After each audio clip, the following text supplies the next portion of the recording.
Seperti diketahui, seluruh dunia tahu bahwa Festival Musim Semi atau Spring Festival adalah festival tradisional paling ramai dan meriah di China.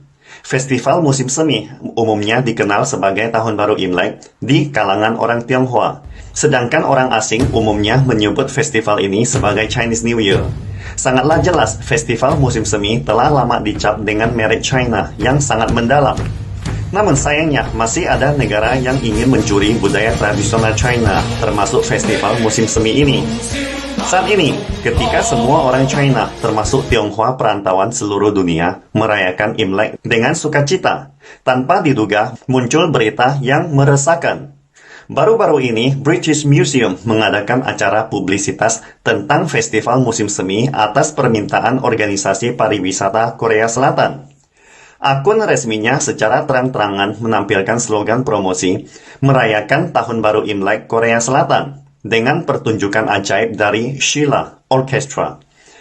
Saat berita itu keluar, netizen seluruh dunia mengkritik dan mengatakan, ini adalah Tahun Baru Imlek Chinese New Year.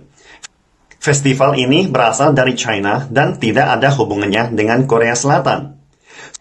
Sulit dipercaya sampai Museum Sejarah Inggris tidak memahami dasar-dasar sejarah. Sejak kapan ada festival musim semi Korea? Tanya netizen dengan belak-belakan. Apakah ini masih British Museum? Tapi kok tampilannya seperti Korean Museum? Sampai netizen barat sendiri langsung menegur, dulu British Museum mencuri peninggalan budaya China, tetapi sekarang ingin membantu Korea Selatan mencuri peninggalan budaya Tiongkok. Memang cukup memalukan. Netizen yang mengejek dan memarahi British Museum dan Korea Selatan tidak hanya berasal dari China, tetapi juga orang Amerika dan Eropa lainnya, termasuk orang Korea Selatan yang merasa malu sendiri.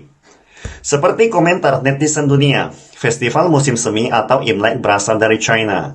Lalu, kapan tepatnya asal-usul Imlek itu? Menurut catatan peninggalan budaya, festival musim semi berasal dari zaman kuno Tiongkok. Ada kalimat dalam prasasti tulang Oracle In Shang menyebutkan Jing Sui Shou He Hong Ji. Artinya tahun ini memanen gandum, Hong Ji.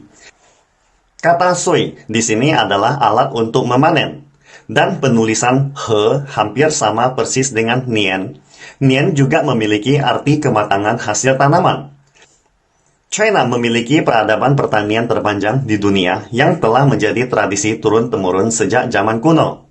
Orang Tiongkok akan merayakan panen di setiap akhir tahun dan pergantian tahun, menyembah leluhur dan langit, yang kemudian secara bertahap berkembang menjadi festival musim semi atau Imlek atau Chinese New Year yang kita kenal hari ini. Hanya China yang dapat menganugerahi festival musim semi dengan warisan budaya yang mendalam. Sebaliknya, Korea Selatan berapa panjang sejarahnya. Itulah sebabnya belum lama ini Park Sung-hoon, bintang anggota boy group hiburan asal Korea Selatan secara terbuka mengeluh sejarah negaranya yang terlalu singkat. Mengatakan bahwa sejarah Korea Selatan seperti cerita pendek. Anda dapat membayangkannya dengan tumit kaki Anda. Yang lebih dilebih-lebihkan lagi, bahkan sejarah Korea ditulis dalam karakter Hanzi, yang merupakan bagian dari peradaban China. Jadi, mengapa mereka berani mengklaim festival musim semi dengan konotasi budaya China yang sangat kaya raya? Tidak dapat dibantah, kenyataan menunjukkan Korea Selatan sangat menyukai budaya tradisional Tiongkok. Sangat disayangkan, Korea Selatan tidak pernah rendah hati dalam mempelajari budaya tradisional China. Sebagai contohnya, bendera nasional Korea Selatan sangat mirip dengan gambar Tai Chi Tiongkok kuno. Korea Selatan ingin mengkopi budaya tradisional Tiongkok, namun karena kemampuan yang sangat terbatas sehingga beralih ke ide mencuri. Dalam beberapa tahun terakhir, Dragon Boat Festival, budaya Feng Shui, teknologi tradisional baut menyambung dengan kayu, dan bahkan ranjang pengapian dari timur laut China telah diam-diam diambil Korea Selatan sebagai warisan dunianya di PBB. Selain itu, Li Pai, Confucius, Li Shizhen, dan selebritas sejarah lainnya juga telah diklaim pejabat Korea sebagai orang Korea Selatan. Memang sungguh sangat lucu, bukan? Inggris Raya yang jauh di Samudra Atlantik dan tidak ada hubungannya dengan persaingan Korea Selatan untuk budaya tradisional Tiongkok, namun sifatnya sebagai negara bajak laut yang khas selama ratusan tahun, memilih bekerja sama dengan Biro Pariwisata Korea untuk menjarah Festival Musim Semi Tiongkok. Meskipun British Museum sangat terkenal sebagai museum sejarah dunia, namun sayangnya dapat dikatakan bahwa itu adalah tempat pameran barang rampasan dari 8 juta artefak yang mencakup 2 juta tahun sejarah manusia. Seperti artefak dari The Old Summer Palace, China, The Rosetta Stone, dan Mummy of Cat Bed dari Mesir, dan masih banyak lagi peninggalan bersejarah negara lain. Tampaknya orang China tidak akan pernah melupakan dua bandit 100 tahun yang lalu, Inggris dan Prancis.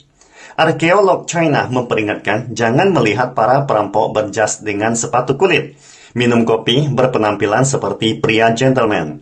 Tetapi mereka tetap tidak bisa menyembunyikan sifat perampok di tulang mereka. Promosi British Museum tentang Tahun Baru Imlek Korea kali ini menjadi kaki tangan Korea Selatan, bukankah merupakan upaya membantu menjarah Festival Musim Semi Tiongkok? Walau bagaimanapun, budaya tradisional Tiongkok memiliki sejarah panjang dan luas serta mendalam, yang tidak mudah dan sembarangan dapat dicuri oleh negara manapun.